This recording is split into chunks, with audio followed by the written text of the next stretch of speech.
who said Gambians are not happy? Gambians are happy and they are confident in the government of President Adama Barrow. That is why in the last elections, 53% voted for him. Imagine a country that escapes 22 years of dictatorship, only to find itself spiraling back into distrust and disillusionment. President Adama Barrow's government says that it is listening to the people, but the Gambians fear that he is following into the footsteps of former President Yahya Jammeh. Barrow will gradually become Jammeh, because Jammeh did not start in 1994. He did not start in 2021. He grew up, and then people made him who he is. The minister saying one thing, the people saying another. So is the minister being honest about the state of his nation, or is it just a few people discontented? The problem is not with the people. The problem is with the government and people who represent the government. And as the government led the Gambia into a new chapter, or it is a new version of the old story. I'm George Okachi, and this is Under the Baobab. And my name is Mefo. Newuh. Under the Baobab, we make sure that we break down complex issues and we make them personal. Now, today we shine the spotlight on the Gambia, West Africa's smallest nation, I should say. That's right, George. We are thrilled to have Dr. Ismaila Ceesay with us. He is Gambia's Minister of Information, and he is like the main spokesperson for the government. He is the confidant of President Adama Barrow. You know what confidant means? It means he knows he's in and out. That's what it means. Definitely. And let's take you a bit back before we get into the minister's conversation.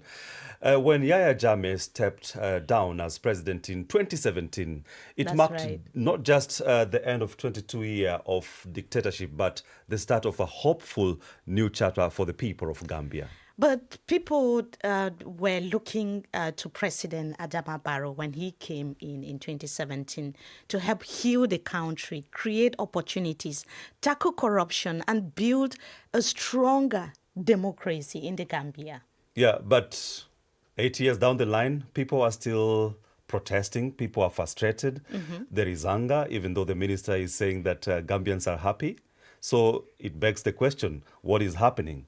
So you imagine a president who comes with the big promises and delivers so little. That's the question I asked Dr. Ceesay, whether does he think that President Adama Barrow has lived up to that promise, the promises that his government, that President Barrow made? Yes, of course. The president has lived up to that promise. The promise where that we'll do reforms, we'll do legal reforms, we'll do institutional reforms. Remember, this came at the back of a 22-year dictatorship. And transitions from autocracy to democracy, as experience has shown, is always fraught with serious challenges. And I think by far we have had one of the most successful transitions in the continent. Now, we have created new institutions. We started with the TRRC, the Truth and Reconciliation Commission, so the nation can heal, so we can unearth the truth, what happened during the dark days of Yahya Jammeh. So we can learn from the past and path a way forward. The TRRC recommendations were over 290 recommendations, over 260 recommendations, and government accepted almost all the recommendations. And these recommendations fundamentally focus on building institutions that can provide accountability and transparency, but also discourage impunity. Now, we've gone so far. We've held a an election, free, fair, peaceful election in 2021. We've seen the freedom of the press now as compared to before. We've seen a proliferation of media houses in this country. Human rights as well. There are no violations anymore. People are free to speak their mind. We've got now, there's inclusion, that democratic freedoms have political freedoms have expanded. So I think by and large, we've done quite a few. We have also invested so much in building infrastructure. We have also expanded electricity access. We have modernized in our T&D grid. Economically, we have done well. We brought down inflation from 17% last year to now 7.2%. Why would the Gambians not be happy when you are doing and achieving all of these things that you've just mentioned? We are not downplaying. Even if it's one Gambian who is not happy, we are worried as a government because we want every Gambian to be happy. But what I'm just trying to get across is that a few hundred people coming out to express displeasure and and calling for accountability does not reflect the mood of the entire nation. By and large, Gambians are happy with the president Gambians are happy with the government because of the investments we have done in empowering women and youth. So sometimes, Josh, when you listen to members of government, sometimes the way they defend their presidents, their leaders, it sounds like those who are complaining, they are just complaining for no reason. Mimi, you must appreciate they have a job to do. They are elected to do that job, and that is to defend their position, that we are actually living up to your expectations. What you elected us to do, we are doing it. And in fact, we are over-exceeding the expectation. And you hear him say, if only a few hundreds are protesting, it is not a representative of the entire nation. According to the minister, it's just a few hundred, but we can see that many people are not happy. And it's not just talk. People are really out there, George, risking their arrests and making sure that their voices are heard because they are not happy about the way things are being run in the country, the way things are going within the government. The government is saying they are doing this, but they are not saying the reality on the ground doesn't reflect what the government is saying. So the Gambians, what's behind the anger, some Gambians recently took to the streets to demand transparency of what's happening to former President Yahya Jammeh's wealth. Now, the Gambians are worried that instead of returning his assets to the public, the government is instead quietly selling them off to insiders. Insiders, are they members of the government? You can see the protesters on the streets. Yes. And that's what's been happening for months now in the Gambia. So when they say insiders, do they mean members of the government? Mimi, we're talking about over $360 million of assets, that at least 360, because it could be more. Yes, there are reports that the money is more. The money that was embezzled by the former president, Yahya Jammeh, is a lot more than that. But that's not the only reason why Gambians are angry. Yes, let's not also forget the 2022 children's medicine tragedy, where we saw over 70 kids dying because of contaminated cough syrup that came all the way from India, and families that were affected by this tragedy, they've never had justice, and all of them have never been compensated. Mimi, when I reported this story, when it first broke, I immediately went to the shelf because I have kids anyway, and I was just looking at the batch number of the cough syrup that I could be giving my kids, because it's really worrying. Yeah. And if you talk about parents who've not had closure to their 70 children who children died because they took medications that they believed that was going to cure them. It totally justifies why they should be angry with the government and to demand accountability. And Right. also, there is the issue of the Gambia's Port Authority, staggering $300 million embezzlement case. And after all the investigations, there is still no accountability. But Mimi, beyond all, these issues, what's the minister's response to, why people, even if he is calling them hundreds of people, why are they on the streets? What is his response? Also, I asked the minister whether the Barrow government has been keen on suppressing discontentment, or are they really listening to what the people are saying, their demands? This is what he told us. I mean, you've seen the images. That is not more than 500, 600 people who came out to protest. However, when it comes to the arrests, security agents, as compared to the past, are not arresting people arbitrarily anymore. The country has laws. That's what they call the Public Order Act. If you want to demonstrate and have a public procession, you must have a permit. So the police can protect you, but also protect lives and property. The people who came out at that time had no permit to gather and protest. So the police had to do their job. There is an operational issue of the police. But recently, when they applied for a permit and permit was duly given to them, nobody was arrested. You saw how peaceful the protests were. They came out, they marched, they acted within the parameters of the law. In fact, they violated. Mr. Minister, you agree with me that protest is fundamental rights for citizens, especially when the protest is peaceful, right? And in accordance with the law. Yes, and in accordance with the law. And according to you, don't you think that they have a point, or there's no reason? Do you think there's no reason for them to be angry at all? Don't you think you did something wrong at some point as a government? Like I said, protest itself is part of political participation. And I think they have a right as citizens to express their displeasure. That is why government sent a representative to take their petitions, and government is considering their petitions. Every Gambian for us matters. Even if it's one Gambian who came out to protest, we as a government must listen to that Gambian. That is why we are taking their demands very seriously. We have handed them over to the office of the president, and we'll see our government and look at their demands. And in fact, most of the things they are demanding, They're already on course. Should you be confronting the people that you are supposed to be leading? Because even if you arrest an individual or 10 people or 20 people, that is already a confrontation. Should you be doing that instead of leading them? It is not. I can tell you that currently the Gambia, the climate is one of the most peaceful in the continent in terms of human rights. There are no human rights abuses. There are no arbitrary arrests. Journalists operate freely to the extent of even insulting the president and the government, and nobody is arrested. People go home and sleep and say whatever they want to say. There are nothing like human rights abuses. That is anything of the past. But there are laws in this country, and if everybody violates the law must take its course. We cannot allow anarchy and lawlessness in the country. We have a peace to preserve. So if people break the law and they're arrested, it doesn't mean that their rights are violated. Their rights were respected because in line with the law, they were released within 72 hours. That is what the law says. So rule of law is really existing in this country. So there are no arbitrary arrests. Journalists are not intimidated anymore. People don't disappear. There are no enforced disappearances anymore. There are no torture chambers anymore. Since President came to power, no journalist has been jailed in this country or taken to prison in this country and imprisoned for doing their job. So that is a plus. And I think by all indicators across the continent, it has shown that Gambia has really transitioned from a truly autocratic society to a truly democratic society. I think that has to be given to us. But Mr. Minister, when you summon journalists to your office, or when you summon journalists because they have said this on air or written that, is that not an intimidation tactic, even if they are not arrested? It is not. I mean, if a journalist writes something which is a representation of the facts, we have a right to protest. Verbally to say we're not happy with this particular headline because it is misrepresenting the facts.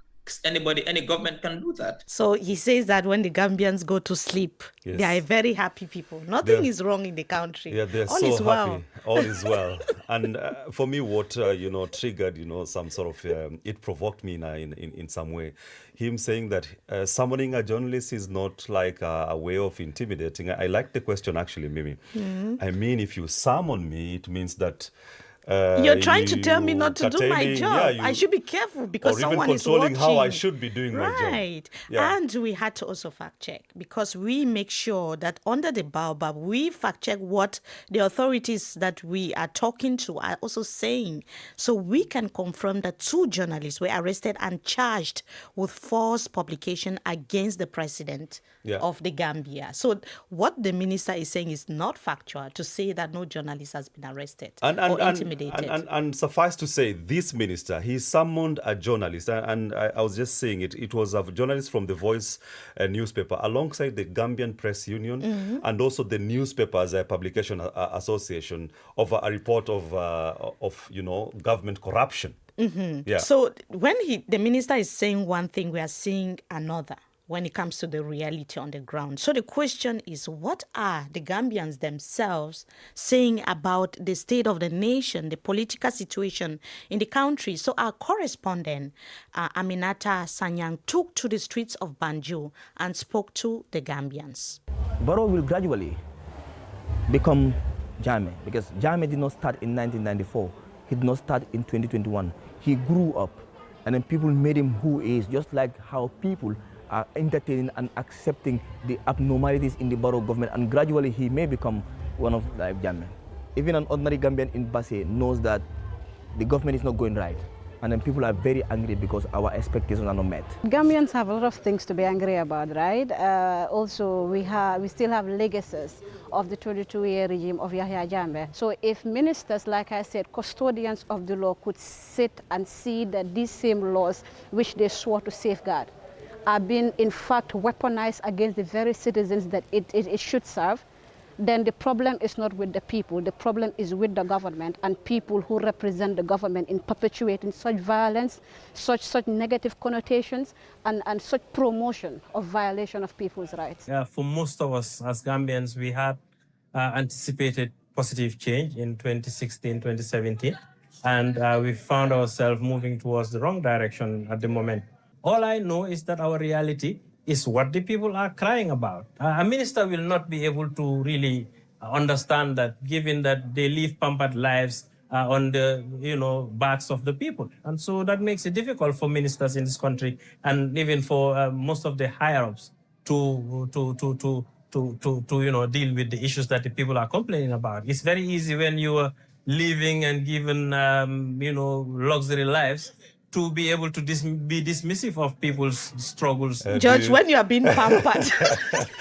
Do you honestly think that when you are being pampered, do you think about any other person in this life? I mean, I love soft life. So if I'm living a soft life, I wouldn't care about, other problems, So those are the voices of people in the Gambia. They are not happy. And it's pretty clear, Judge, that they feel that the government is really out of touch with what they are going through every day. Yeah, Mimi, and of course, when the minister is talking, from a position of power, he's representing the government. Of course, he has the right to do that. And you said that and before. That is why we invited him under the baobab to just shed light on what the government is doing. But of course, fundamentally, accountability on what the people are saying. So I tried to dig deeper to find out from the minister whether he is actually listening to what the people are saying, and does he pass that message, that feedback to the president? We listen to the people. I do 4 radio programs every week where I open the lines for the public to call and listen to public sentiments. So Mr. Minister, this is just a personal question. When you listen to those problems, do you tell the president that these are the problems that the people are raising? Or are you just telling the president what he wants to hear? No, of course, I take this to Parliament. I take public concern to Parliament, to the relevant ministers. When a farmer calls from a particular village and says, hey, we're having this issue, it's rainy season, I take it to the Minister of Agriculture and it is solved. We have to listen to the people. We want to make sure that we build policies that respond to public demand and public needs. We want to have a bottom-up approach to policy making.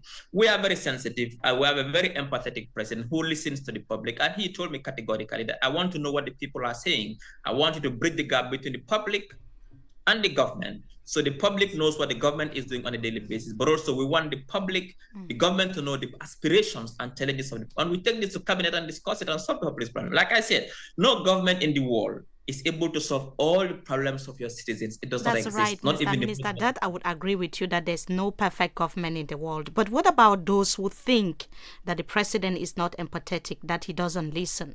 What would be your response? Well, like I said, it's a democracy. People have their own opinions about people. What I know and what I can see and what I can attest to, and that what many Gambians can really attest to, is that we have a president who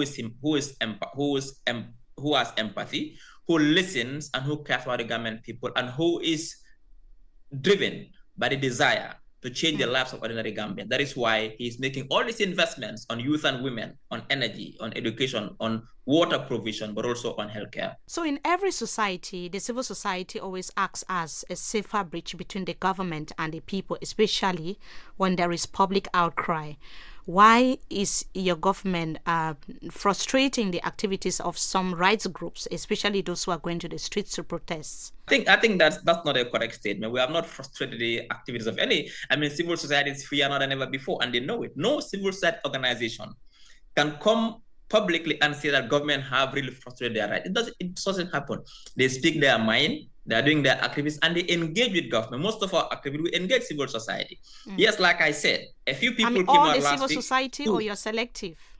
No, we are not selective. No, I can tell you that no civil society in the Gambia today can come out and say we are frustrating their desire to call for accountability. That is why we give the young people a protest. Defend. And it was a heated one with the minister. I could see. But Mimi, let me just retract what was really concerning from the voices of Gambians that we had.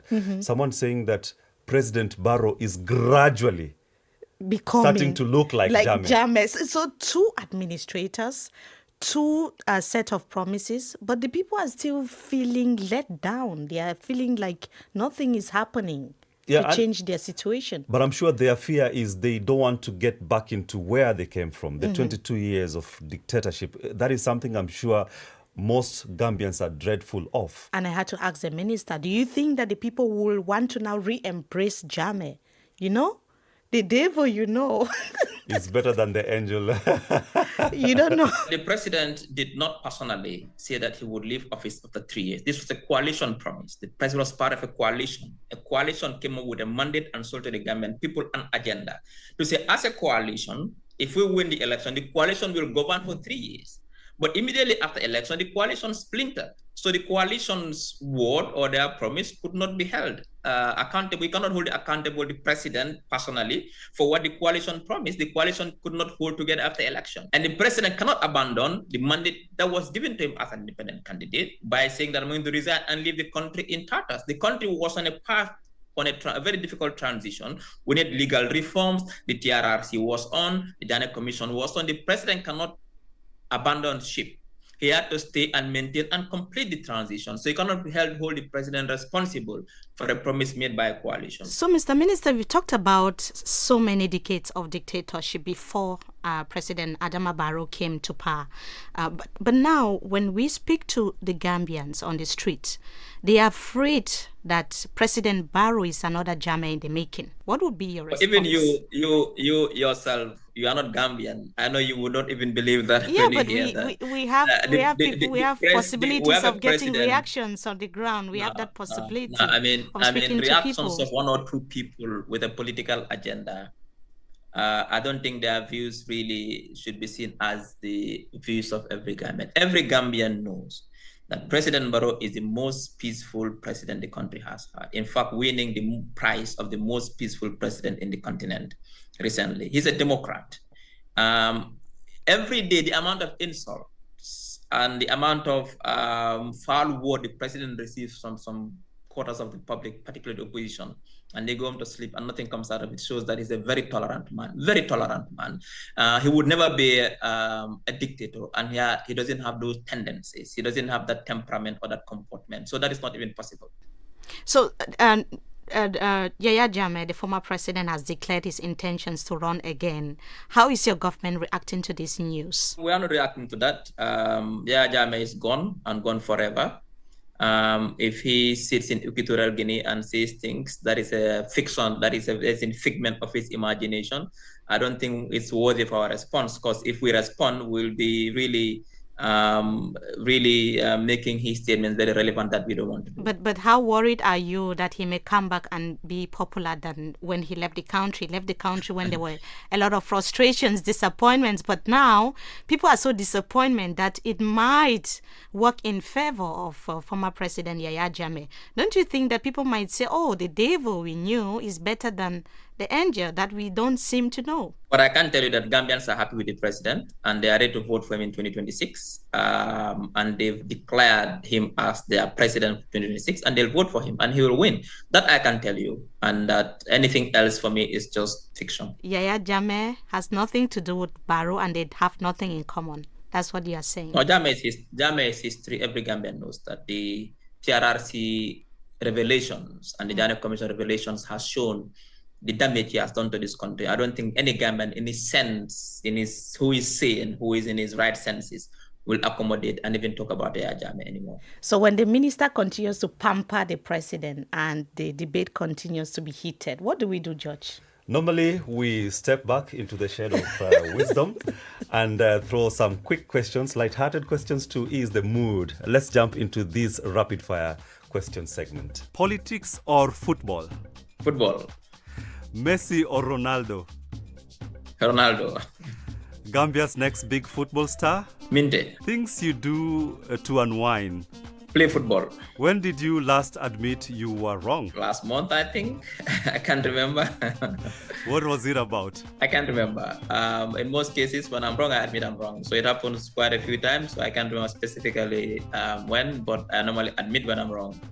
Okay, regret ever summoning a journalist? No. Really? No. Okay, one word to describe Dr. Ismaila Ceesay. Open-minded, disciplined, patriotic. It was one word.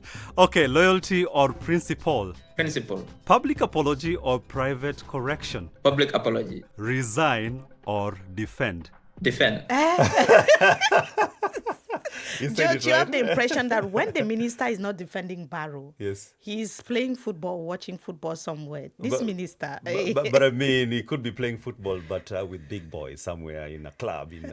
Because his level is high up there. Yeah, definitely. Yeah. So, you see, he's very, very outspoken about the policies of Adama Barrow. And this is a minister, you won't believe, several years back, he was even describing Barrow as clueless.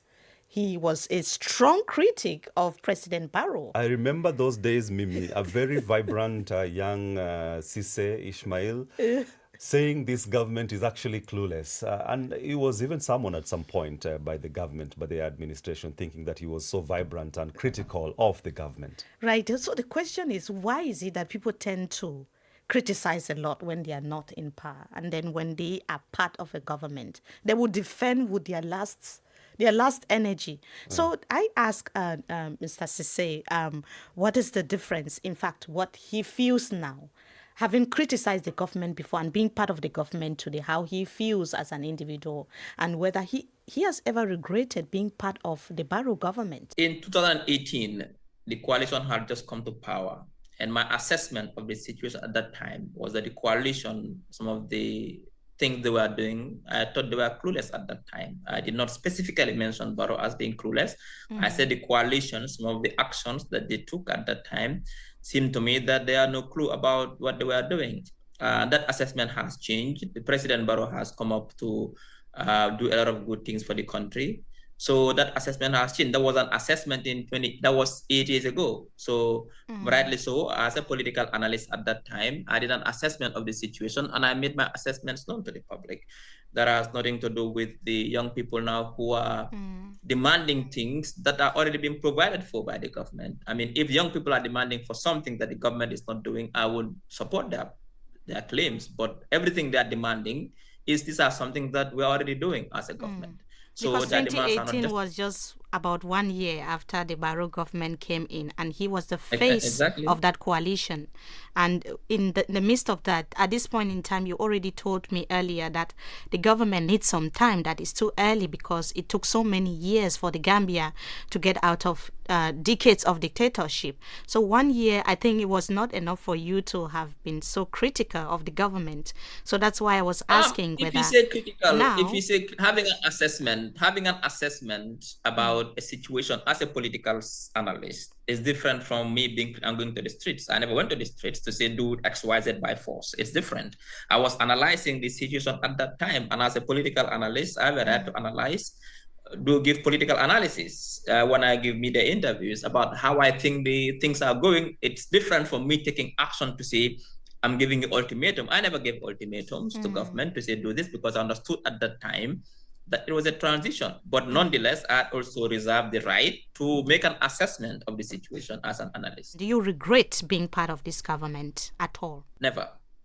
In fact, I will never regret it. I think since I joined government, it made me understand more, have a deeper understanding of who the president is personally, his personality, but also his vision for the country. So would you handle things differently if you were the president of the Gambia? I think the president is doing a very good job. So I wouldn't go into that. What I can confirm is that he's doing a fantastic job. 2026 is just around the corner, and you're so confident that President Barrow is going to win, with confidence that he deserves another term in office.